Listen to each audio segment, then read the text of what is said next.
sure to drink a lot of water. Is one. I have to stay hydrated. I mean, it's easy here. It's humid. But when it's a dry climate, it's very difficult. And I have to subject myself to time zones and jet lag and climate change and it's an air conditioning. I grew up with air conditioning, so I don't really care. I'm from the Philippines, so air conditioning's always on, like here. So that doesn't bother me too much, but only when the air gets too dry, then I have a problem. As for daily, not so much daily. I mean, I try to get rest, I try to work out, try to make sure that my body's always strong, try not to get sick. I try to eat well and eat healthy, try not to eat junk food too much, because that can also affect what goes on in here.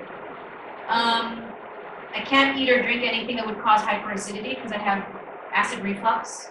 So I have to be on a maintenance every day, like maintenance medication every day. I try not to talk too much the day before the show, because then it will tax me vocally. I mean, I'm amplified, so I don't care right now.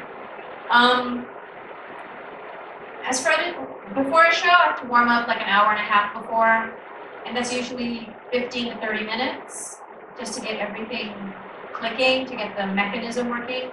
And before every rehearsal, I have to warm up. Before every show, I have to warm up.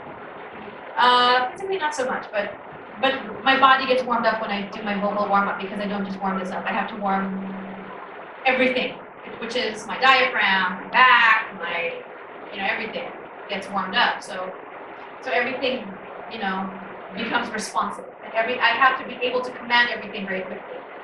So I have to be aware constantly of what my body is doing. And that's something that I've learned over time. Stay away from alcohol, so I don't really drink a lot. After a run of a show and I'm stressed out, then I'll need to drink. But I generally stay away from that anyway, because I get dehydrated. And I don't smoke. That's just bad. If you want to be a singer, you have to. If you're already a smoker and you want to be a singer, you have to stop. That's non-negotiable. You have to stop. Because you don't want to be hacking and coughing all kinds of junk when you're singing. Not good. I try to always be happy. Every day, that's what I try to do. And I have a 4-year-old daughter who makes sure of that. Yeah. Best advice?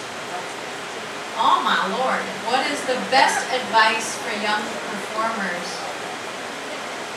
Okay, I gotta think about this, because I don't want to mislead or set anyone on a deathly evil path. I think the advice would not be so much for the performer if you're young, but for your parents. Yes, it's for your parents.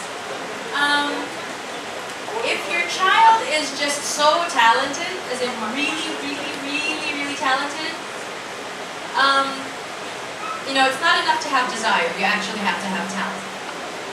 And if your child is, you'll know, if your child is gifted and passionate, as in every fiber of their being, this is what they have to do, you have to encourage it. And that means look for a good voice coach that will not hurt their voice. Look for dance class, look for acting teachers.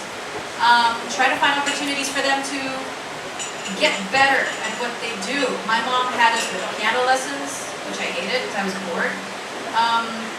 But there were so many opportunities for me to sing, because there were TV shows where I could sing. There was always an opportunity for me to do that. It's always find opportunities. My mom's great at this.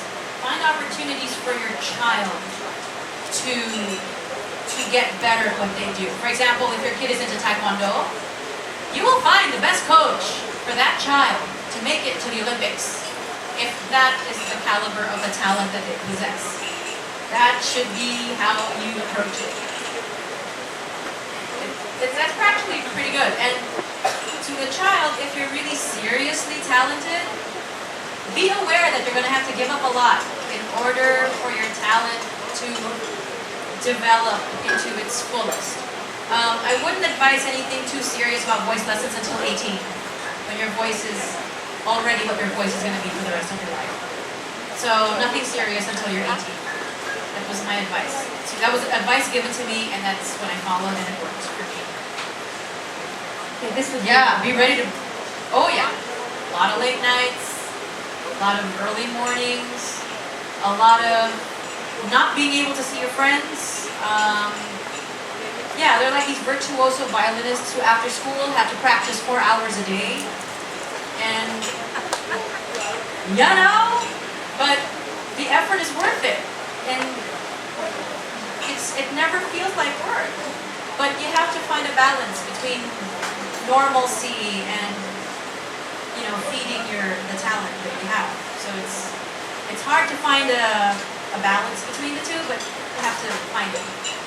But if it's something that just constantly is in your soul, you can't ignore it. Your resume can only say so much. I mean, where you went to school can only say in a limited amount. It's like, oh, it means that you trained, and then you trained at that university, but if you're not any good, then it's worthless.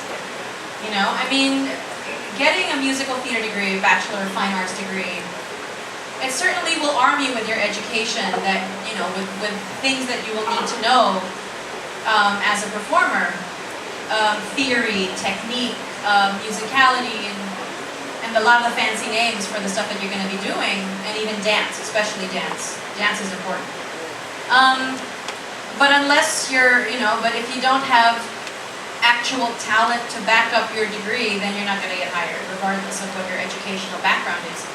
On the other hand, if you're somebody who's just insanely talented, even without the uni degree, then you're somebody that producers will want to work with. If you have both, if you have talent as well as training, then you will consistently keep getting work.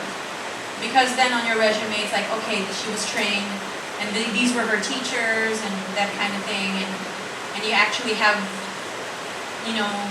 meat on those bones, then yeah.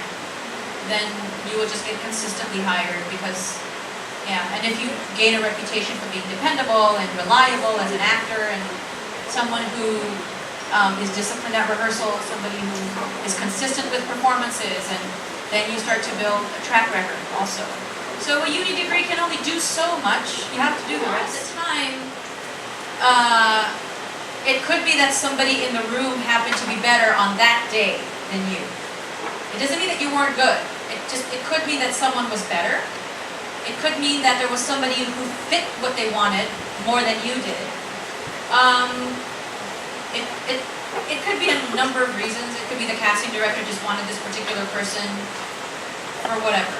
And a lot of the time, that's the thing about auditions. It's hardly, the actor can control it only so much. You can only do so much to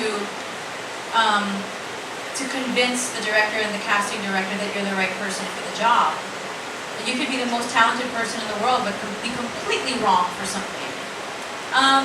So, I mean, once your audition leaves you, it's out of your hands, and you can't be dwelling on the rejection of it. You just can't ever dwell on it, because you have to just keep getting better at what you're doing and get more and more used to it, so that when you are actually right for it, then it happens. But it's hard. But you can't ever take it personally.